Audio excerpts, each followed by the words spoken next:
Para iniciar voy a hacer un breve contexto porque los escritores mayas actuales en los cuales centro mi análisis provienen de una de las más grandes civilizaciones del continente americano, la civilización maya, que abarcó varios países, y quiero destacar que los mayas, al igual que los olmecas, los mexica o aztecas, los mixtecos y los zapotecos, escribieron mucho antes de la llegada de los españoles, o sea que eran pueblos que tenían escritura.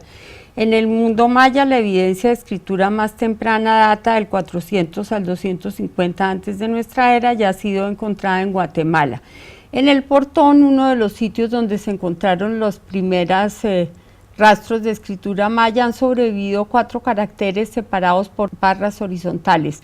Una serie de características sugieren que el prototipo o modelo original para este texto fue un textil elaborado en un telar de cintura utilizado para confeccionar cinturones, el mismo que las mujeres mayas usan todavía. Es decir, que la escritura en el mundo maya se desarrolló inicialmente tomando como modelo los textiles que elaboraban las mujeres.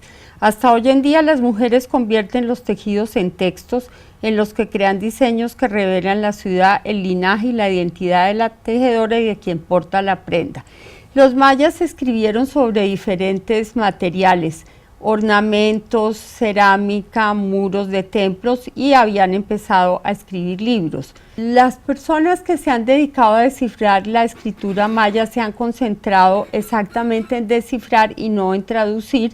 Tienen un interés lingüístico y no literario, y por eso han pasado por alto que la escritura maya tiene unas estructuras narrativas. Como ha develado Denis Tetlock en sus muy importantes y recientes estudios. Muchos pasajes de los textos mayas asumen la forma de versos paralelos en la que las estructuras recurrentes de sonido reflejan patrones recurrentes de sentido. Con la llegada de los españoles, los mayas tuvieron que enfrentar la destrucción de sus libros y la persecución de sus sacerdotes y escribas. A pesar de esta persecución, continuaron con el uso de su escritura hasta un siglo y medio después de la introducción del alfabeto latino, como explica Denis Tetlock. Además, los mayas se apropiaron del alfabeto latino para preservar su cultura. Numerosos textos escritos en lenguas mayas con alfabeto latino dan fe de la labor literaria de resistencia de los pueblos mayas bajo la dominación española. Aquí tenemos una imagen que es la iglesia de Chichicastenango en Guatemala, donde fue encontrado el original del Popol Vuh, que es el libro del consejo, el libro para ver, escrito en lengua quiché, que es el libro más conocido del mundo maya. Pero tenemos muchos otros libros, el Rabinal Achí, que es un drama indígena, el título de Totonicapán, el título de Coyoy. También tenemos libros escritos en otra lengua maya, que es el Cachiquel, que se titula El Memorial de Sololá, y finalmente otro libro muy importante son los libros del Chilam Balam en maya yucateco, que proviene de la provincia del Yucatán en México. Estoy utilizando la periodización de la historia maya hecha por el intelectual maya cachiquel Demetrio Costí, quien divide la historia maya en distintos holocaustos. El primer holocausto fue la llegada de los españoles, el segundo holocausto fue la reforma liberal de 1871. La conquista española inauguró una estructura social que delimitaba el lugar, las obligaciones y derechos de los pueblos de indios en relación con otras castas definidas racialmente, españoles, criollos, africanos y, con el paso del tiempo, ladinos. Con las reformas liberales que se dan después de la independencia de España, se establece un régimen de trabajo basado en las diferencias raciales que ha moldeado la economía guatemalteca hasta la actualidad. En la foto vemos a Justo Rufino Barrios, uno de los más importantes liberales guatemaltecos. Con las reformas liberales, los pueblos mayas fueron liberados, entre comillas, de las restricciones y protecciones coloniales. Se les despojó de sus tierras comunales que entraron al mercado. Los ladinos o mestizos se instalaron en sus pueblos. Se estableció el trabajo forzado y gratuito de los indios. Los indios se volvieron el sostén de la economía agroexportadora de productos como el café, algodón y banano. Un 72% de las tierras arables quedó en manos de un 2% de propietarios. En toda esta época se dieron rebeliones mayas, al igual que se habían dado durante la colonia. Con todo este proceso histórico, Guatemala es una sociedad escindida, ha sido un país polarizado entre indios y ladinos, no indios. Los ladinos se veían como una dinámica generativa y representaban la identidad nacional. Los indios constituían una dinámica degenerativa. Se estableció una oposición entre el indio, que se consideraba rural, y el ladino, que se consideraba urbano, y el Estado practicó alternativamente políticas de asimilación o de segregación hacia los indígenas, igual que en todos los demás países de Latinoamérica. Recrear y sostener las diferencias étnicas ha sido fundamental para los proyectos económicos de las élites guatemaltecas. En eso hay una gran diferencia con Colombia, porque en Colombia se trataron de borrar por completo las diferencias étnicas y en cambio en Guatemala se conservaron, pero para poder explotar a la población indígena. Aquí tenemos un pequeño ejemplo de la variedad cultural de la población guatemalteca. Tenemos mujeres maya, cachiquel, abajo una indígena cinca, que es un grupo indígena que no tiene nada que ver con los mayas, abajo los mestizos y abajo los garífunas, que son pueblos afrodescendientes mestizados con indígenas arawak y caribes. Dada la injusticia del régimen social imperante en Guatemala, en 1944 un grupo de jóvenes oficiales se levantó contra el dominio de los terratenientes en Guatemala. Trajeron al poder al intelectual socialista Juan José Arévalo, quien fue sucedido por Jacobo Arbenz, y ambos gobiernos generaron importantes reformas sociales. Abolieron el trabajo forzado indígena, permitieron los sindicatos, crearon una legislación laboral con derechos para los trabajadores, incluida la seguridad social, y llevaron a cabo una reforma agraria en posesiones sin explotar, entre ellas las de la United Fruit Company o la compañía bananera, que también actuó en Colombia. Las élites guatemaltecas y la United Fruit Company, con el espectro de la Guerra Fría, lograron la intervención de Estados Unidos en Guatemala y el derrocamiento del gobierno de Arbenz. Le sucedió en el gobierno un militar, Carlos Castillo Armas, que era un mercenario de la CIA.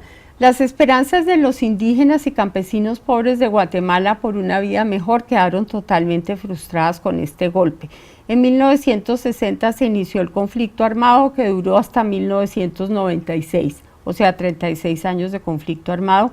Jóvenes oficiales conformaron un primer grupo guerrillero, las FARC, Fuerzas Armadas Revolucionarias.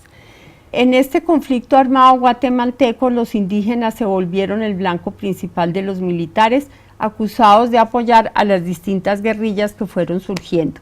Inicialmente el movimiento insurgente no consideró importante a la población indígena, la cual constituye la mitad de Guatemala, y eso explica en buena parte la derrota de las FARC hacia los 70.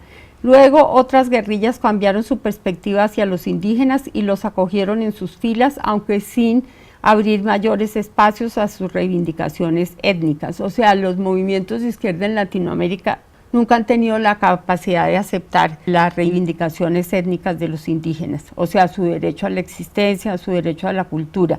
Los mayas tuvieron su propio grupo armado, el movimiento Tojil, que luchaba contra el racismo y el colonialismo interno. El Comité de Unidad Campesina CUC era el intermediario entre los mayas y el movimiento armado. Las guerrillas no pudieron defender a la población indígena de la terrible ofensiva del ejército y su política de tierra arrasada.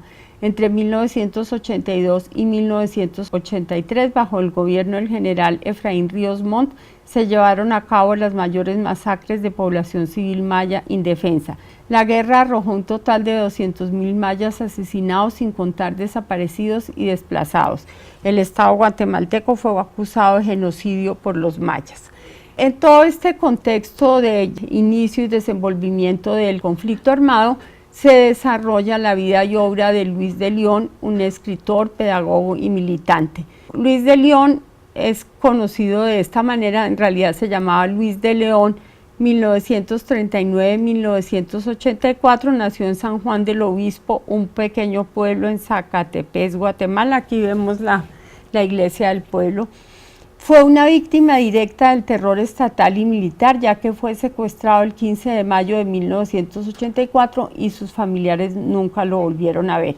En 1999 su nombre apareció en el llamado Diario Militar. Era el número 135 de una lista de alrededor de 200 personas desaparecidas y ejecutadas. En el 2005 el presidente Oscar Berger reconoció la responsabilidad del Estado por su asesinato y le rindió un homenaje póstumo. Esta es como la ficha que aparece en el diario militar, que era un diario secreto que manejaban los militares y que uno de ellos acabó vendiendo a una ONG. La familia de Luis de León era de origen cachiquel, estudió para maestro de primaria y trabajó en varias escuelas de la costa sur.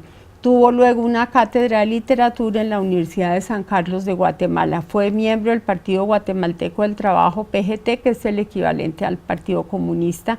Fue un líder del magisterio, luchó por una educación de calidad para el pueblo guatemalteco, fundó una pequeña biblioteca en su pueblo y alfabetizaba a sus vecinos.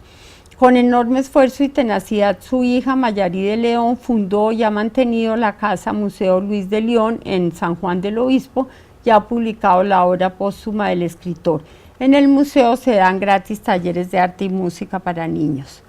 Maya Ladino o Maya Ladinizado. Críticos como Laura Martínez y Emilio del Valle Escalante han proclamado la identidad maya cachiquel de Luis de León y afirman que él se identificaba como tal.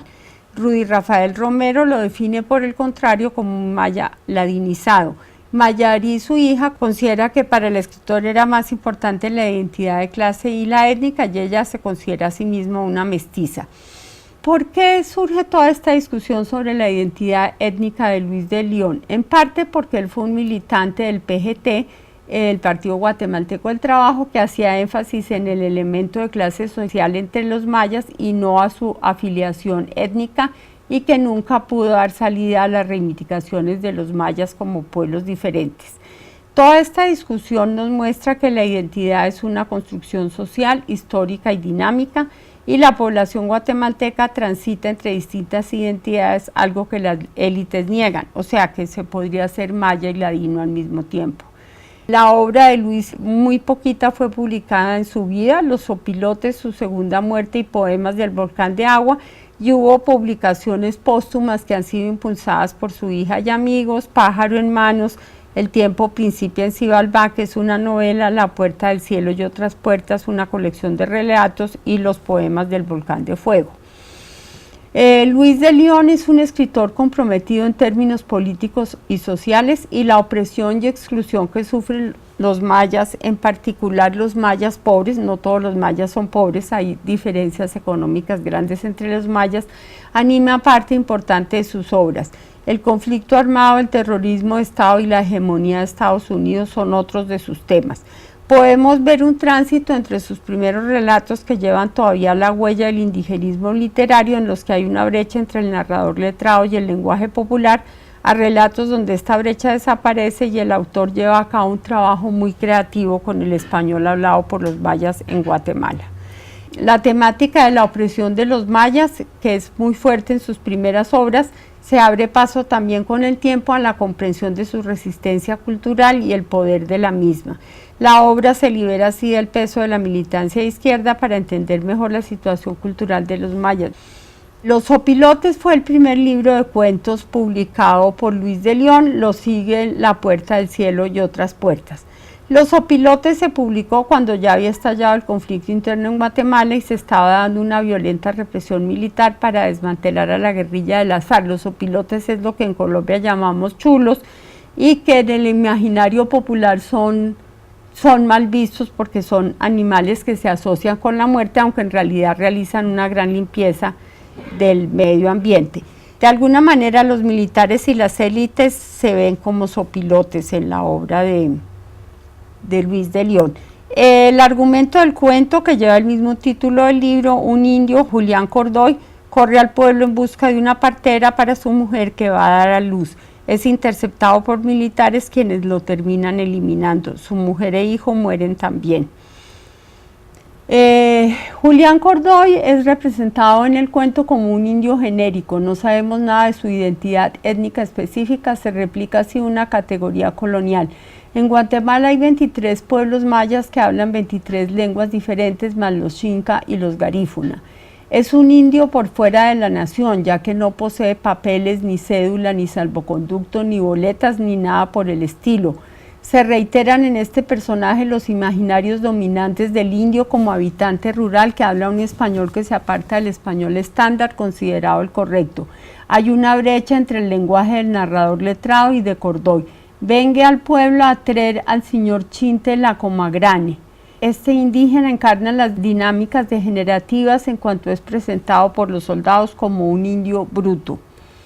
A pesar de la denuncia y la crítica que contiene el relato, su representación del indio lo hace ver en buena medida como un ser ignorante y atrasado, pasivo y sin agencia política, ajeno a las realidades locales y regionales. Si bien es cierto que los mayas no estuvieron involucrados o muy poco en esta primera fase del conflicto armado, esto se debió a la ceguera política de las FARC. En la etapa siguiente, los mayas participaron activamente en la lucha política, tanto en organizaciones sociales como con su propio grupo armado o en las distintas guerrillas. Por siglos enteros, los mayas han luchado contra sus opresores, ya sea abiertamente o a través de la resistencia cultural y social. La literatura latinoamericana carga con el lastre histórico de representar al indígena desde el punto de vista de la ideología dominante, como podemos ver en escritores que usualmente consideramos progresistas como Martí, Mario Monteforte Toledo, José Eustacio Rivera y Mario Vargas Llosa. Los hijos del padre es otro cuento, unos 20 años posterior, y es bien distinto al que acabo de analizar.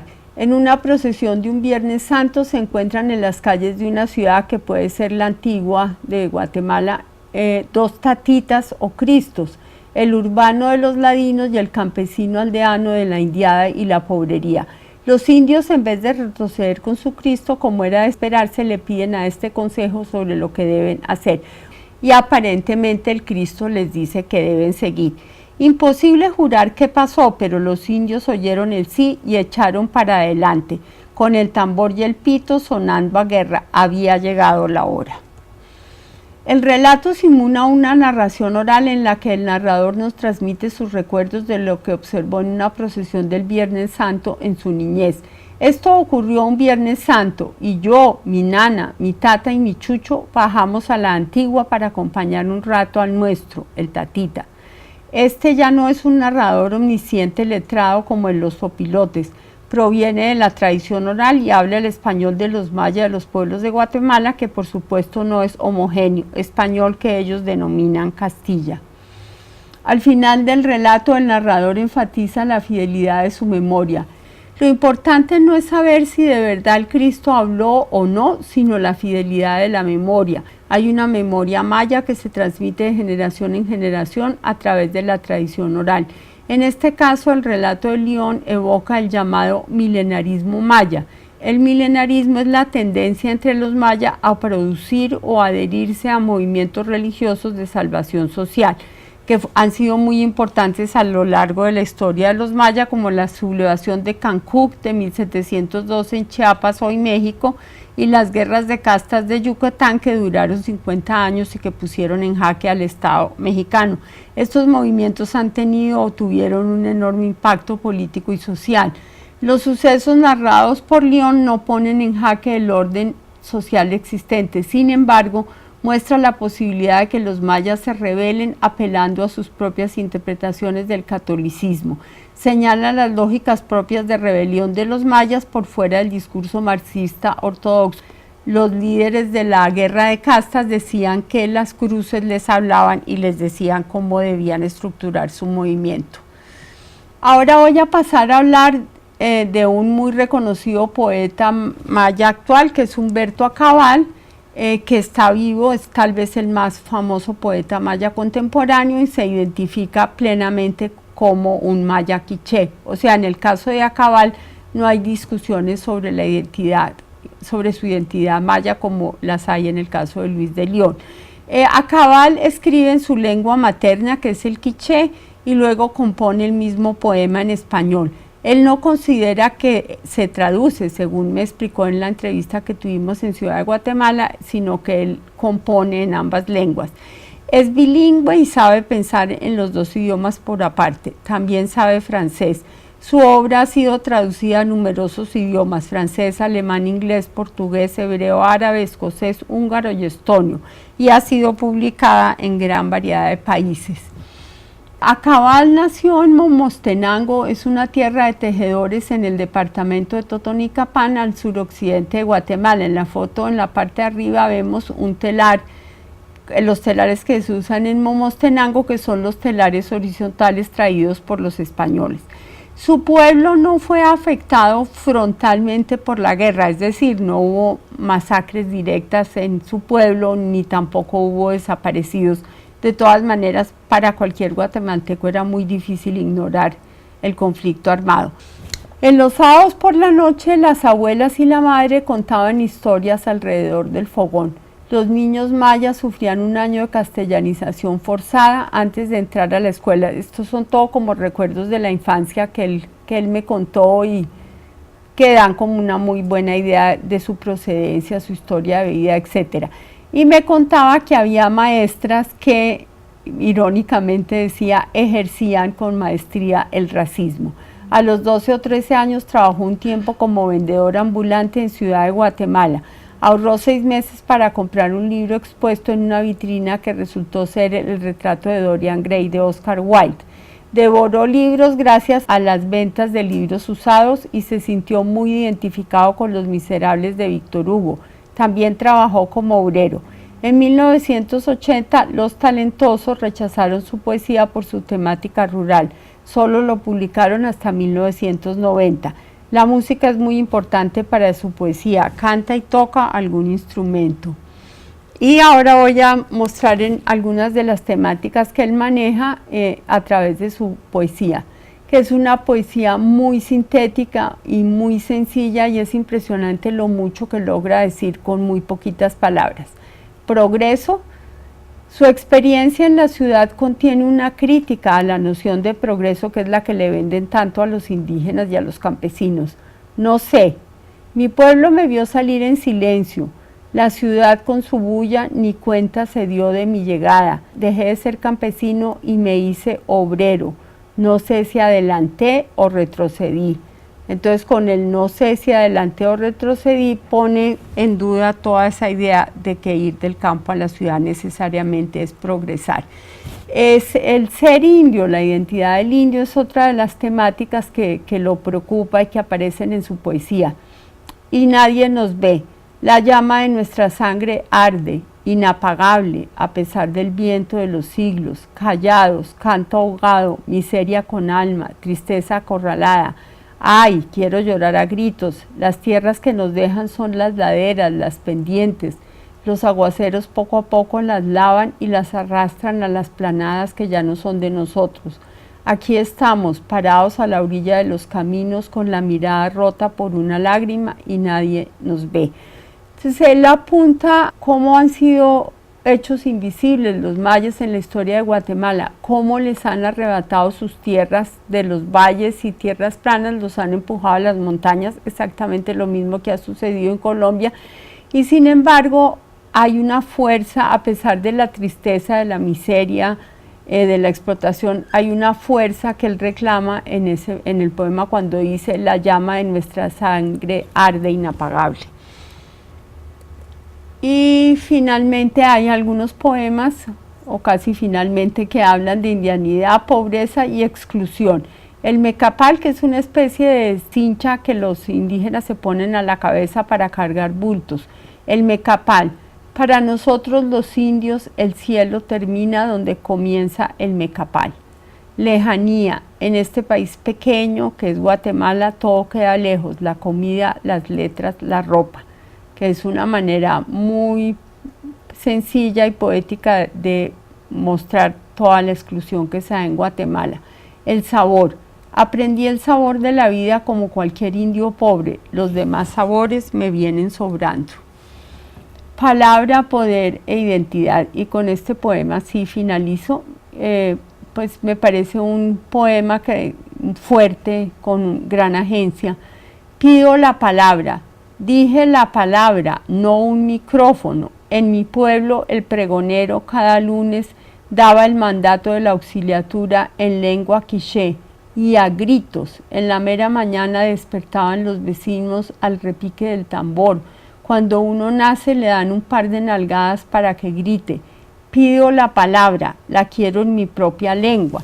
Entonces aquí él está reclamando el derecho de los pueblos indígenas a hablar, a participar en la vida política, social y cultural de guatemalteca, pero además a participar en su propia lengua. Él quiere hablar en quiché, él quiere que se le entienda en su propia lengua, y es una de las reivindicaciones que los mayas han logrado después del conflicto armado, el respeto a sus lenguas.